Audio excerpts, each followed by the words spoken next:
अस्सलाम वालेकुम वरहमतुल्लाहि वबरकातुहू। د پښتو ادبي کاروان د ګروپ ټولو ملګرو ته سلامونه او نیکي احترامات. رفیق الله رفیق دا ورستا په خدمت کې حاضر یم. ته پوښت راغلي دي سنت تجنیس تعریف بیان کړي.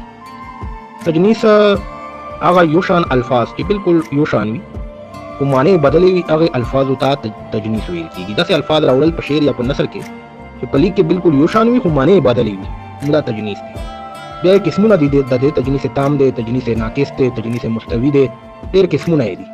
خو عام طور باندې چې کوم تعریف مونږ کوو نو هغه الفاظ راوړل چې هغه په لیک کې یو شان وي خو معنی بدلې وي، نو دا تجنیس دی. لکه مثال تور لفظ دی، تور په رنګ تور چې وي هغه ته هم ویل کېږي، او تور پیغور ته الزام ته هم ویل شي، نو دا تجنیس دی.